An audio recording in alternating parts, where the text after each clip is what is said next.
Bonjour à tous, j'espère que vous allez bien. Je reviens vers vous aujourd'hui pour vous faire une vidéo sur le et après. En ce moment, j'accompagne certains d'entre vous et notamment sur la question de qu'est-ce que je vais faire ensuite. Cette question, on se la pose tous. On est tous un peu contraints effectivement pour se protéger les uns les autres, de rester chez nous.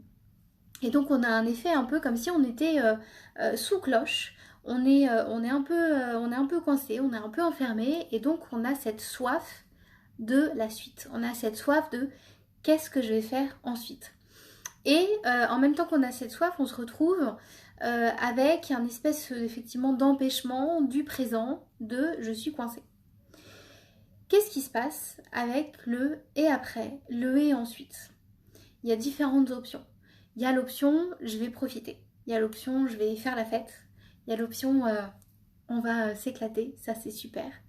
Profitez-en. Et puis il y a aussi l'option de je m'angoisse pour l'avenir, je m'angoisse pour le futur. Comment je vais réussir à faire tout ça? Comment je vais réussir à gérer la suite?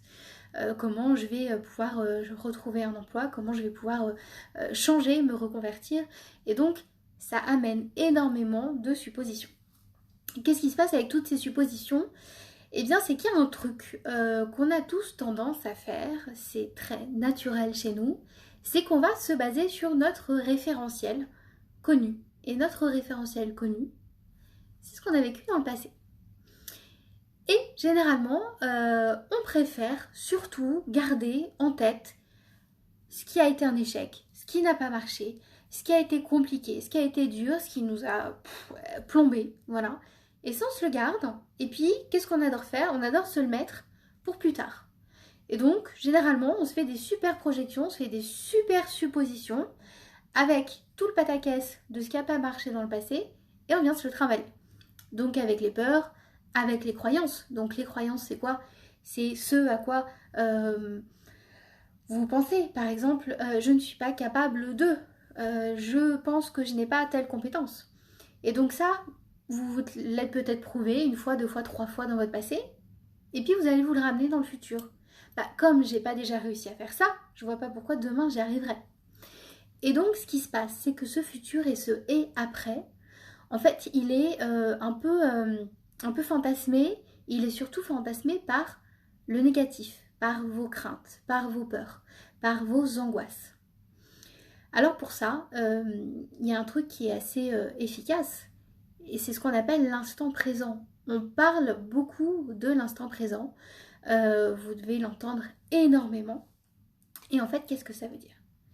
Eh bien, ça veut dire que là, potentiellement, on n'a pas de vision à 6 mois.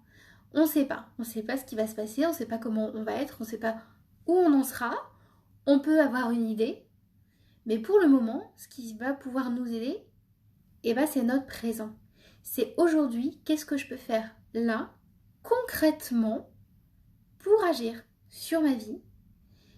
Et, truc magique, c'est que ce que je fais aujourd'hui, bah, ça aura un impact pour demain, pour après-demain, pour dans 6 mois. Et ça, c'est du concret. Et ce qui fait que le petit vélo qui tourne sans cesse du et après, de qu'est-ce que je vais faire, et qu'au final, on ne peut plus arrêter parce que justement, ça devient du no limit, c'est du H24. Vous rajoutez en plus le stress, ça ne s'arrête plus. Et donc là, d'agir vraiment concrètement sur votre présent, et ben ça permet déjà de reposer les choses. Ça permet de vous recentrer. En coaching, avant de démarrer, de s'emballer tout de suite à atteindre l'objectif, qu'est-ce qu'on fait? On va travailler sur l'état présent.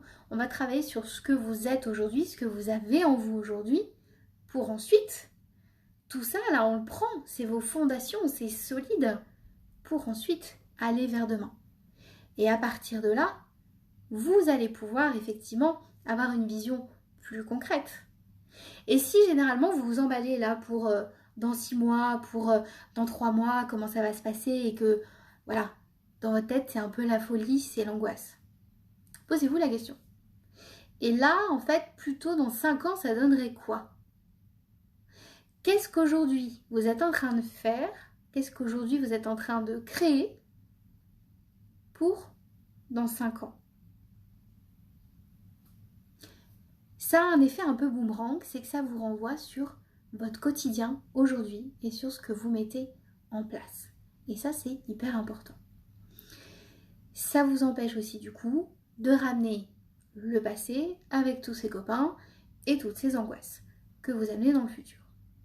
Il y a un parallèle que j'aime bien faire et qui, je trouve, est assez explicite. Quand vous avez mal, généralement, ce qui se passe, c'est que la douleur, c'est une douleur d'anticipation.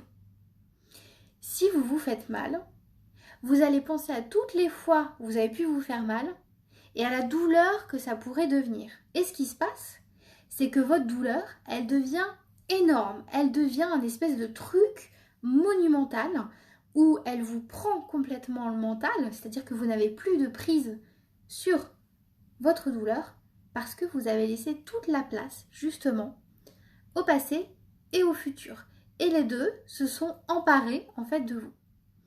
Mais qu'est-ce qui se passe si la douleur, on enlève toute l'historique de toutes ces fois où ça a pu vous faire du mal?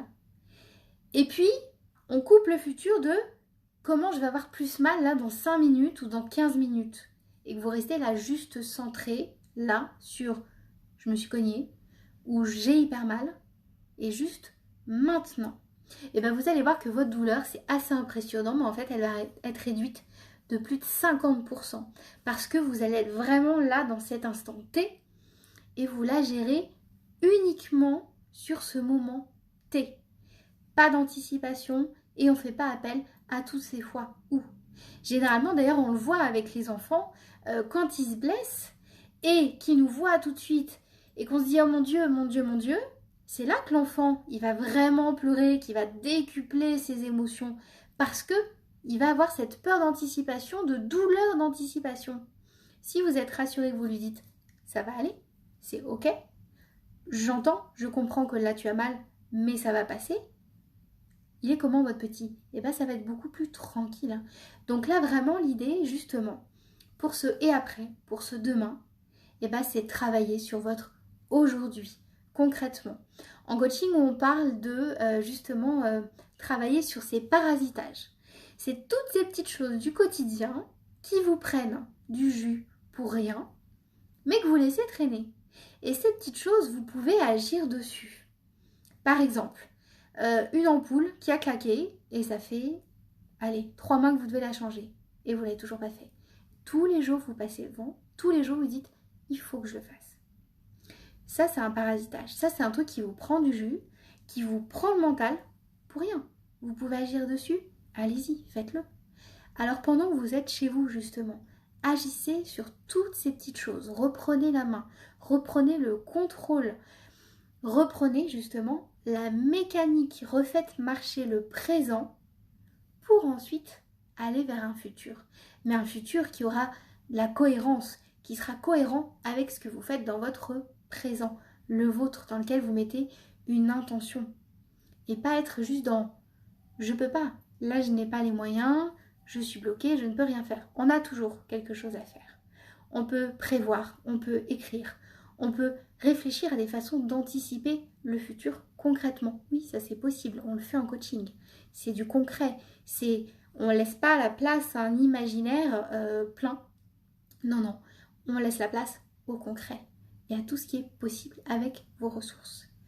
Alors je vous laisse profiter de votre présent pleinement et je vous dis à très bientôt. Au revoir, prenez soin de vous.